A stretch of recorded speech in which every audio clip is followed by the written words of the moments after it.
ભાઈ અને બહેનના પ્રેમની આ રક્ષાબંધનની ઉજવણી કરવામાં આવે છે. મહાભારત કાળથી આ રક્ષાબંધનની ઉજવણી થાય. બહુ એનો શુભ આશય છે.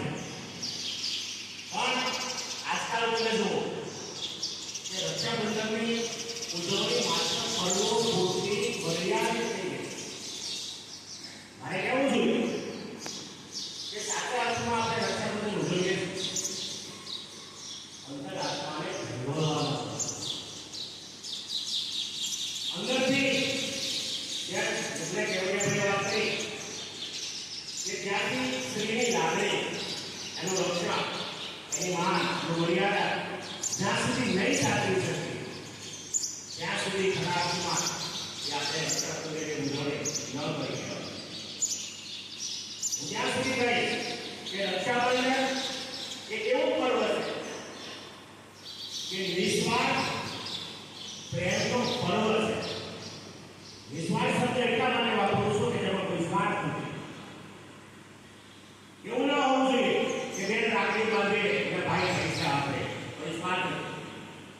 એવું ન હોવું જોઈએ કે કઈ બેન છે એના કંઈક આપવું પડશે એવી ભાઈને અંદરથી ઈચ્છા થાય. લાગણી સાથે માગણી ભૂલાઈ નથી. આ યાદ રાખો. પરંતુ આ પર્વ એવો પર્વ છે કે જે માત્ર ભાઈ અને બહેનના પ્રેમના પ્રતીક સ્વરૂપે માનવામાં આવે તેવું નથી. અને સાહેબ વાત કરી કે હું તો ત્યાં સુધી કઈ વૃક્ષોને પણ રાખડી બાંધી છું.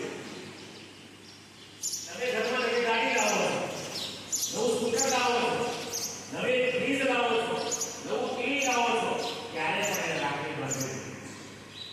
શું કામ? કારણ કે પ્રતીક છે રક્ષાનું પ્રતીક. એની રક્ષા થાય, ટીવીની રક્ષા થાય, એની જાળવણી થાય, ગાડીની જાળવણી થાય, એની રક્ષા થાય. વૃક્ષો છે એની જાળવણી થાય તો પર્યાવરણ સુરક્ષિત, તો વરસાદ સારો આવશે.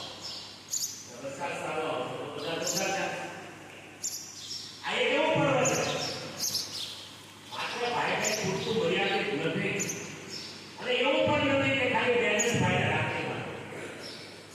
ઉનકા અભિમાનને બાંધે અમર રાખડી રે. આપણે એક ગીત જાણીએ, એક માતાએ પોતાના પુત્રને પણ રાખડી બાંધેલી એની રક્ષા માટે. રક્ષાબંધનનો અર્થ જુઓ તો એટલે બેનની રક્ષા કરવી. ક્ષા એટલે બેનને ક્ષમા આપવી. બંધન બર એટલે એને બધા બંધનોમાંથી મુક્ત કરવી. દ એટલે ધ્યાન રાખવું બેનનું. અને ન એટલે ન કરાય તેવું કામ ન કરવું.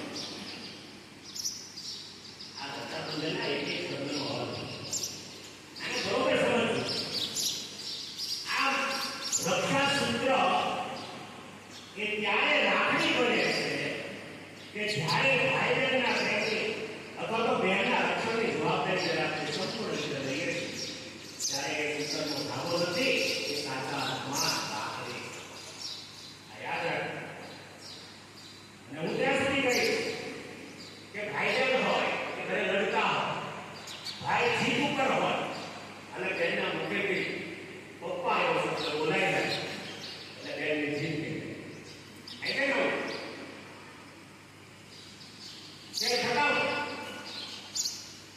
આ એટલા માટે છે કે બેન છે, દીકરી છે, ઘરમાં તો લાડકી હોય પણ એનું લાડકવાયું કરવું આટલું જીવી છે એ ભાઈની જવાબદારી. બરોબર સમજ? મારે કહેવું જોઈએ અને મને કહેવાયું કે આ પર્વની અંદર સર્વનું મંગળ થાય શુભ ભાવના જ્યારે જાગશે ત્યારે સાચા અર્થમાં એ આપણે રક્ષાબંધન ઉજવી કરાશે. છેલ્લે હું કહું છું કે ઉગતા સૂરજ રોશની આપો, ઉગતા સૂરજ रोशनी आपको, खिलता गुलाब खुशबू दे आपको. मैं तो आपको कुछ नहीं दे सकता, लेकिन देने वाले भगवान सब खुशियां दे आपको.